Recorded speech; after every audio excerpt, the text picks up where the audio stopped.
Welcome to Talk with Maria. We're shining a light on the vital world of home care and the compassionate individuals who make it possible.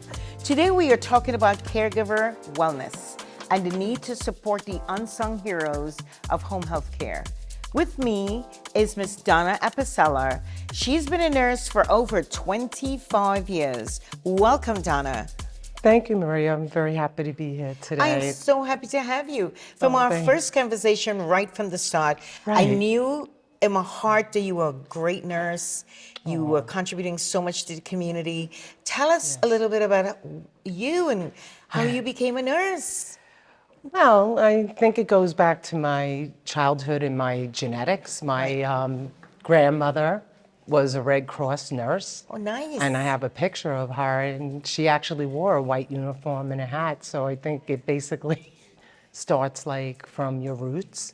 Right. And I always wanted to be a nurse because I have a lot of compassion, you know, about people. I think it's very important to give to the community as well. And so I decided that would be the best career for me at a young age. So I actually started nursing school when I was in high school, and I became an LPN. So that's where it started for me. Opened the door to furthering my career. Went to Columbia Presbyterian Hospital program. So I was able to I remember that Columbia Presbyterian. Yeah. You know, these programs go a long way because right as you're a teenager and you're deciding, what should I do? How can my career span? What's my journey on earth? Where can I best be served as a human person? And there you are. You decided from 16 to become a nurse. I've always been very strong-minded and very conscientious of how I conduct myself as a person. And it's funny how you mentioned that, because every time, you know, you're always being evaluated as a caregiver. And that has not changed whatsoever. Wow. So every time, you know, your nurse, when your nursing instructor is going to give you your evaluation, and number one on the list every single time, Donna is a very conscientious nurse. So I took a lot of pride in that, because that means that you're really honing in on your patient, and we take care of the whole patient holistically. That will never change in healthcare. I love the fact that you said the whole patient, because a lot of times when people come in under the care, you know, when you have a diagnosis, maybe your eyes might hurt you, but your whole body hurts. And when a nurse comes in front of you, it's the first actual point of contact before the doctor sees you, of course. And so you need to kind of just amplify on everything else that's going on. Your eyesight's got to be keen. Like you said, the whole person. I love that. I think that's so compassionate for you to consider. And to listen. It's so important to listen to your patient and subtle signs, because it's not just going to be what they're verbalizing. Right. It might be those subtle signs that later on makes a huge difference. Oh, wow. That's so important. Yes, and it also helped me to make better decisions for the patient. Right. And the overall outcomes were much better, taking care of the whole patient and not just the diagnosis. So we segued away from the patient's diagnosis. It's about everything about you. That is so keen. Did you start working at Presbyterian first? Yes, well, I did start in critical care. Wow. And I was so happy that I was a nominee of one of the students.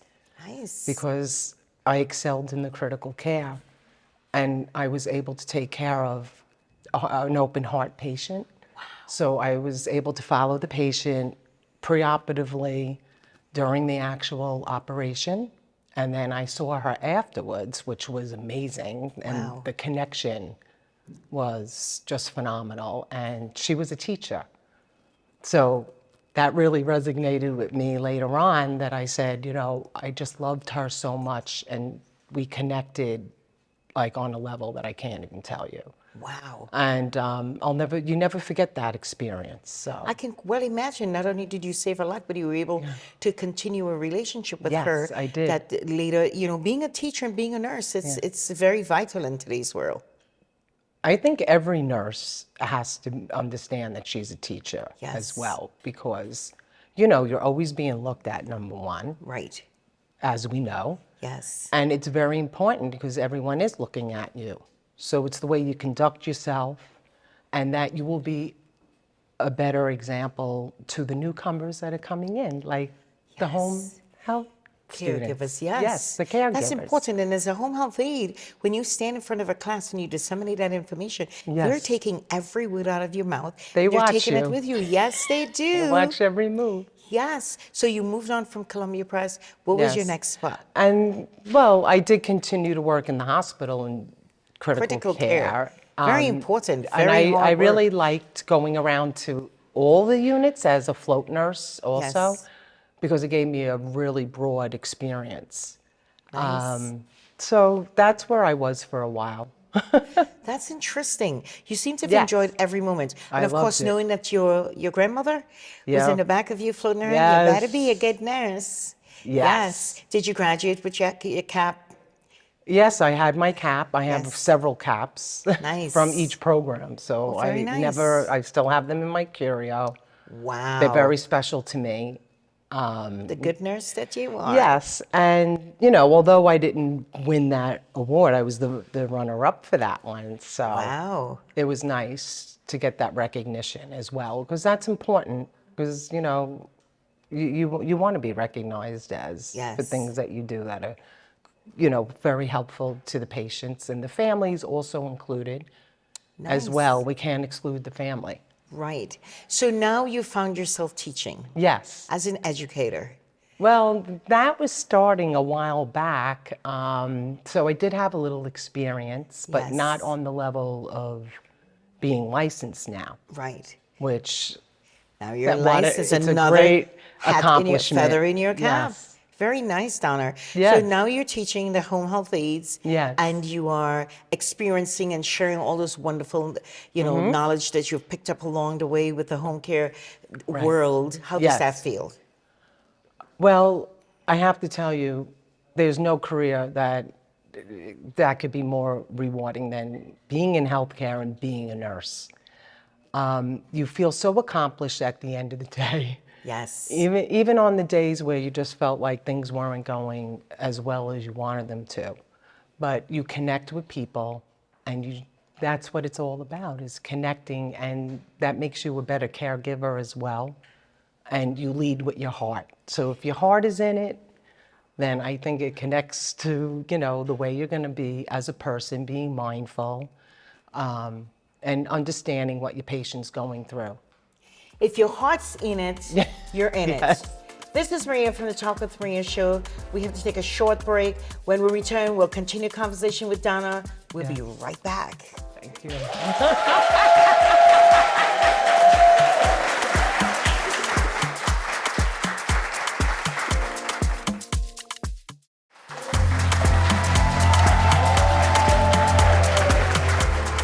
Welcome back to Talk with Maria. Today we are talking with Nurse Donna Apicella and the need to support the unsung heroes of healthcare. Now, Donna, you've done so much in life. One, I mean, just looking at you, nurses are so vital, so important. A doctor just almost cannot function without a nurse. Very That's number true. one. And a patient just needs a nurse. When you walk in, even if you didn't see the doctor's face, but you saw a nurse, triage nurse, anybody, once your name is a nurse and you can handle the ease of the pain of a client, it makes a huge difference. Almost like you start feeling better when you see the eyes of a good nurse, the Yes. touch of a good nurse, the care of a good nurse. But then there comes the burnout of a good nurse. Wow. I think that it's not uncommon for a Right. nurse to experience at some point in her career burnout. Right. It could be, you know, different causative factors. It could be stress in their life. Nobody really knows, you know, exactly what can trigger it. But however, burnout is real. It's not something that a nurse should be ashamed of, or any caregiver, because as we know, it is also a stigma with mental health, and I think that we need to talk about that a little bit Yes. more with healthcare, because even though you're a nurse or a doctor or a home health aide. You have a whole life that encompasses you, so you have to take care of yourself. So what causes the burnout? The burnout is when you're not listening to the cues that, or that voice in your head, or Right. you're not taking care of yourself, and then you want to overextend, and you might be doing that for days on end. And I try to explain that to the students. One of the first things I'll say is, are you taking care of yourself? Yes. And, Are you feeling that sign of, Right. I can't take care of anyone else because right now I need someone to take care of me? Exactly. Those signs are very predominant, and you have to listen to those signs, because if you can't listen to those signs, you cannot give good care. Your health matters. And yes, money matters, and there's a lot of work because there's a great shortage of home health aides. Yeah. There's a great shortage of nurses. Yes. And a lot of people silently endure burnout. Oh, and yes. then it sets off triggers. Well, That's not nice. that's where the complication comes in with burnout, because I've done my own research, because I think it's very important to be, like you said, take care of yourself. Right. So I incorporated yoga and Pilates into my daily life. Nice. And even if I can't get there 2-3 times a week, if I got there once a week, it's that consistency that you have an outlet for yourself. Right. Even just taking a 10-minute walk in the morning before work, it clears your mind and it makes you feel refreshed. And then when you get home from work, it all adds up. 10 minutes here, 10 minutes there, you got 20 minutes, you get your daily exercise in. A little bit of you, Tom, Little is bit. what Donna is saying. Yes. It's in as much as you share love in your heart and your caregiving, it's very important that you share some you time with you. And today's story is about you time. It's about giving something to yourself so you're not completely straw and burnt out when you're when all is said and done. So you do Pilates, you do some yoga. I like pranic healing. Yes. I think that it's a great source of energy healing, and it helps, caregiver, helps the nurse, help the world. Pranic healing is something we should, look a little bit closer into, helps. But I like the fact that you recognize that, because mental illness is a very strong component with caregivers. And nurses alike, the medical team. Sometimes even your doctor is going through a mental breakdown and nobody knows. And then you have your family and you have your friends and you have everybody, and you don't want nobody to know that you're encountering a mental breakdown. Don't be shy. Seek help. We're going to be talking to Dr. Noel Sims shortly about mental illness. And so, that mental mind, you have to understand when it says, I had enough. So tell me a little bit about mental illness and nursing. Well, it's like anything else. Nurses are perceived in a different light, and I think that has contributed to, the nursing shortage as well, because they get so overwhelmed, and then they get to the point where they can't manage their personal life, the family life, and then their career as well. Yes. So you do see it along the way. And of course, when you're in nursing and you're able to resonate with other nurses or other, medical support system, that you realize something is going on here with a friend of mine, and what do I do about it? How can I help? Oh, something's going on with yourself, and how can you take a handle of it? How do you feel that people have coped with that? Do you think it's been hidden? Do you think that it is more hidden. nurses need to come out and say, I have had enough, I need help? Well, hopefully you can catch it before it gets to that point where you could get very sick as well. Nurses can get depression just like any other human being. So I've seen it happen with a lot of nurses. Right. So I try to help them the best I can. I try to tell my friends that are nurses, come and exercise with me, let's go for a walk, anything to try to help. Any resources that you'd like to share with our audience today? Well, there's so many resources that are there, but it's a matter of realizing when you have a mental health issue or you feel like you're getting depressed, is the nurse really going to pick up the phone and say, I have a problem, I want to talk and get some counseling? Right. So, and I think, I don't want to bring up COVID, but during that time, a lot was put on caregivers, and in my own private life as well. I was in that situation as a caregiver. Yes. in I'm sure. lockdown. Yeah, in lockdown with Yeah. COVID, it was a great eye opener so that we Yes. can understand how, in fact, as we were dubbed the essential workers, and the world took a different look at caregivers in its entirety because of COVID. So COVID had its good points and its not so good points, but I think overall we were well respected and Yes. understood after COVID because Yes. people just need to understand. uh, In anything, whatever you're doing, if you hit your toe, you want a nurse, you want a doctor. We are the first line of care. It's And true. so we have to be respected, we have to be Yes. honored, and it's just an amazing thing that when one becomes a nurse. And a lot of times people start nursing and then, you know what, I don't want to become a nurse anymore. I just want to do something else because the pressure, they It can is. literally feel it. Well, like I said, you're under that lens. Yes.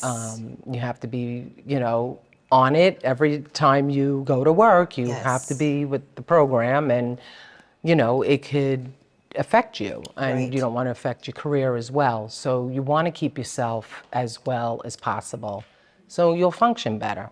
And everyone feels like that going to any job, but when you're taking care of people, Yes. you're dealing with patients' Absolutely. lives, Yes. and you have to be able to, be assured that it's a safe situation. Yes. So, unfortunately, some nurses do get to that point. I'm honored to have you, Donna. Thank you so much. A kiss from a nurse. Makes you better.